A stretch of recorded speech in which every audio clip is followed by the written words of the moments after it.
الحمدللہ رب العالمین والصلاة والسلام علی خاتم النبیین وعلی آلہ واصحابہ اجمعین اما بعد فاعوذ باللہ من الشیطان الرجیم بسم اللہ الرحمن الرحیم فی قلوبہم مرض فزادہم اللہ مرضا ولہم عذاب علیم بما كانوا یکذبون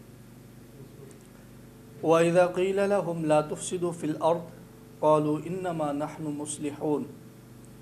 الا انهم هم المفسدون ولكن لا يشعرون۔ معزز ناظرین، سورۃ البقرہ کی ان آیتوں کے اندر اللہ رب العزت نے منافقین کا کچھ ذکر اس طرح فرمایا ہے۔ یہ جو سورۃ البقرہ کا یہ رکوع ہے، اس پورے رکوع کے اندر اللہ رب العزت نے جو منافقین کی صفات مذمومہ ہیں ان کا تذکرہ فرمایا ہے کہ ان کے اندر کیا کیا خرابیاں ہیں اور کیا کیا کمزوریاں ہیں۔ اور یہ بھی یاد رکھیں کہ منافق جو ہے اس کی ابتداً دو قسمیں ہیں۔ ایک وہ منافق جو اعتقاداً منافق ہے، اور ایک وہ منافق جو عملاً منافق ہیں۔ اعتقادی طور پر منافق وہ منافق ہے کہ جو اللہ رب العزت پر بالظاہر ایمان رکھتا ہے، رسول مکرم صلی اللہ تعالیٰ علیہ وآلہ وسلم پر بالظاہر ایمان رکھتا ہے، یوم آخرت پر اور ضروریات دینیہ پر بالظاہر ایمان رکھتا ہے، لیکن حقیقتاً ضروریات دین میں سے جو بھی چیز ہے اس کا منکر ہے، ہاں اپنے اندر اس عقیدہ کو چھپاتا ہے، وہ منافق اعتقادی ہے، عقیدہ کا وہ منافق ہے۔ اور یہ جو آیتیں اللہ رب العزت نے نازل فرمائی ہیں، یہ منافق اعتقادی جو منافقین تھے، اعتقاداً منافق تھے، عقیدہ کے اعتبار سے منافق تھے، یہ آیتیں ان کے حوالہ سے نازل ہوئی ہیں۔ اور دوسرا ہے منافق عملی، عمل کے اعتبار سے نفاق ہونا۔ ایسی جو چیزیں ہیں ان کا جو تعلق ہے وہ بے شمار ہمارے جو ہے لوگ ہیں ان کے ساتھ بھی ہے۔ یعنی اللہ رب العزت نے جس چیز کا ہمیں حکم دیا، یہ مانتے ہیں وہ لوگ کہ یہ اللہ کا حکم ہے، اس کی حکم عدولی کی، اس سے پھر گئے تو یقیناً اللہ رب العزت جو ہے وہ ہمارے ساتھ سخت معاملہ فرمائے گا، لیکن اس کے باوجود بھی کوتاہی ہے، کمی ہے، کجی ہے، اور بعض دفعہ اس عمل میں کمزوری ہوتی ہے۔ تو اس طرح کا جو منافق ہے اسے منافق عملی کہا جاتا ہے۔ جو منافق جس کے بارے میں وعیدیں ہیں، اور اللہ رب العزت نے قرآن مجید میں ارشاد فرمایا ان المنافقین فی الدرک الاسفل من النار ولن تجد لهم نصیرا، کہ بے شک منافقین فی الدرک الاسفل جہنم کے آخری درجے میں ہے، اور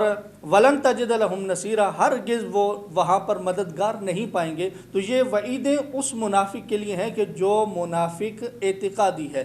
اور اسی طرح ایک حدیث میں نبی مکرم صلی اللہ تعالیٰ علیہ وآلہ وسلم نے ارشاد فرمایا آیت المنافق ثلاث، منافق کی تین نشانیاں ہیں، تین علامتیں ہیں، تین خصلتیں ہیں، تین عادات ہیں۔ اذا اؤتمن خان، اذا حدث کذب، اذا وعد اخلف۔ فرمایا کہ جب اس کے پاس امانت رکھی جاتی ہے وہ خیانت کرتا ہے۔ اسی طرح وَإِذَا حَدَّثَ كَذَبَ، جب بات کرتا ہے جھوٹ بولتا ہے۔ اسی طرح اِذَا حَدَّثَ كَذَبَ وَإِذَا وَعَدَ أَخْلَفَ، اور جب وہ وعدہ کرتا ہے تو اس کی خلاف ورزی کر دیتا ہے۔ اب یہ عملی طور پر اس کے اندر کوتاہی ہو سکتی ہے، کمی ہو سکتی ہے، ہاں ایسا ضرور ہے کہ اس سے مراد وہ وعید جو قرآن مجید میں منافقین کے لیے نازل کی گئی ہے، اس سے وہ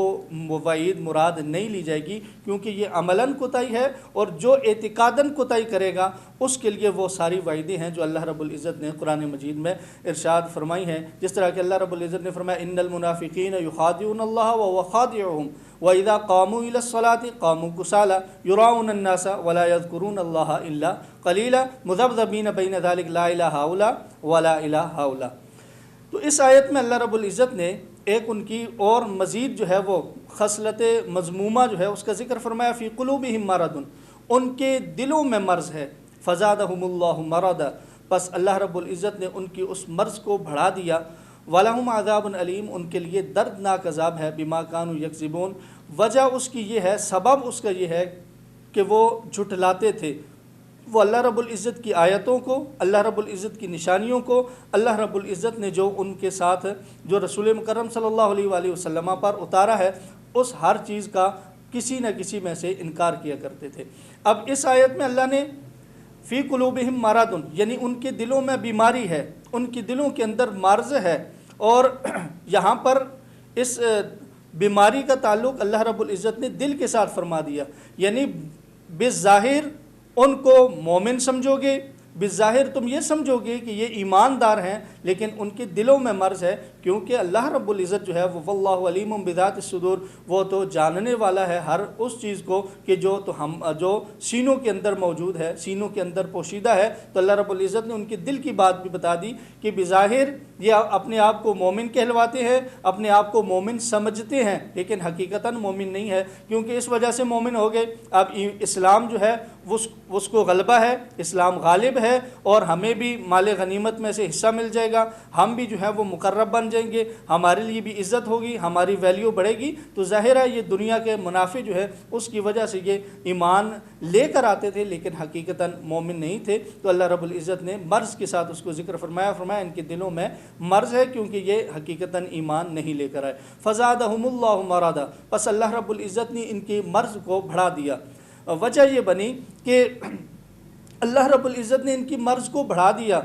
وہ وجہ کیا ہے اور کیفیت کیا ہے؟ جب یہ نبی مکرم صلی اللہ تعالیٰ علیہ وآلہ وسلم کی نافرمانی کرتے رہے، اللہ کے حکم کی جب یہ نافرمانی کرتے رہے، جب یہ جو رسول اللہ صلی اللہ علیہ وآلہ وسلم کے دوست اور حضور کے اصحاب ہیں ان سے وعدہ خلافی کرتے رہے، اور اس درجے تک پہنچ گئے کہ اب ان کا لوٹنا ایمان کی طرف، اب ان کا لوٹنا امن کی طرف، اب ان کا لوٹنا اسلام کی طرف یہ مشکل ہو گیا۔ تو اللہ رب العزت نے کیا فرمایا؟ زادہم اللہ مرضا، اللہ رب العزت نے اب ان کی مرض جو ہے اس کو بڑھا دیا۔ یہ مطلب ہے کہ من نفاق کے اندر، اپنے جو بغض ہے اس کے اندر یہ بہت زیادہ بڑھ چکے ہیں۔ وَلَهُمْ عَذَابٌ علیم، اور ان کے لیے دردناک عذاب ہے، تکلیف دہ عذاب ہے۔ اور یہ ساری کا سارا کس وجہ سے ہے کہ ان کے لیے مرض بھی بڑھ گئی ہے، دلوں میں مرض بھی ہے، اللہ نے اس مرض کو بڑھا دیا ہے، اور ان کے لیے عذاب علیم بھی ہے۔ اس کا سبب اللہ رب العزت آخری تین جو ہے وہ کلمات ان میں بیان فرما رہے ہیں،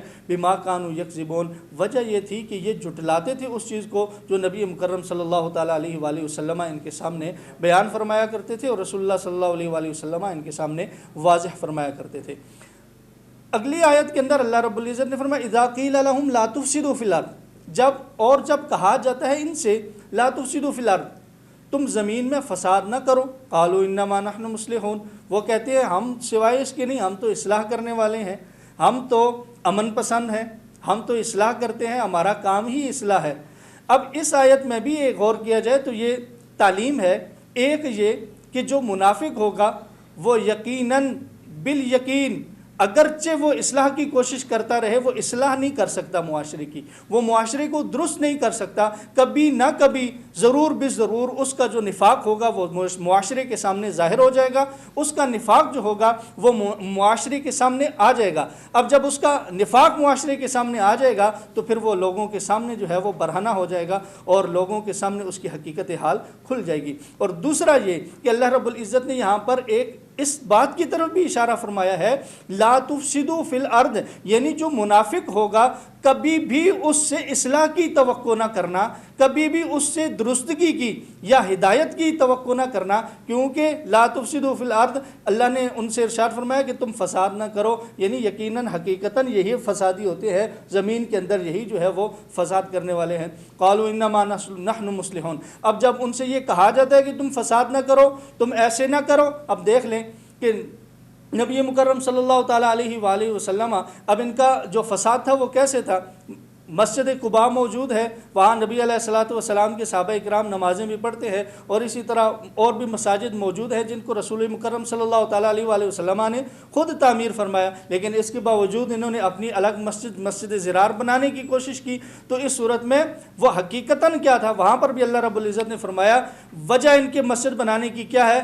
حارب اللہ و رسول، کہ یہ اللہ اور اس کے رسول سے کیا کرنا چاہتے ہیں، جنگ کرنا چاہتے ہیں، جس وجہ سے انہوں نے ایک مسجد جو ہے وہ تعمیر کرائی ہے، جبکہ آپ کے سامنے آ کر یہ قسمیں اٹھائیں گے کہ ہم نے ایسا کوئی نہیں کیا، ان ارادنا الا الحسنى، ہمارا تو اسے کوئی ارادہ نہیں ہے مگر حسنہ کا، اچھائی کا ارادہ ہے۔ تو اللہ رب العزت قرآن مجید میں یہ ارشاد فرما رہا ہے لا تفسدوا فی الارض، کہ ان سے جب کہا جاتا ہے کہ تم فساد زمین میں نہ کرو، کہتے ہیں کہ ہم تو اصلاح کرنے والے ہیں، ہم تو لوگوں کو ہدایت کی طرف بلانے والے ہیں اور لوگوں کو جو ہے وہ اچھائی جو ہے وہ سکھانے والے ہیں۔ اب اللہ رب العزت نے اس سے اگلی آیت میں تنبیہ فرما دی مسلمانوں کو، الا انہم هم المفسدون ولکن لا یشعرون، خبردار بے شک وہی فساد والے ہیں، وہی فتنہ برپا کرنے والے ہیں، ولکن لا یشعرون، لیکن وہ شعور نہیں رکھتے، وہ جانتے نہیں ہیں، ان کو فہم نہیں ہے اور ان کو عقل نہیں ہے۔ وجہ کیا ہوئی؟ کیونکہ یہ سارے کام کرنے کے بعد اپنی جو حقیقت تھی ان کے اندر، ظاہر ہے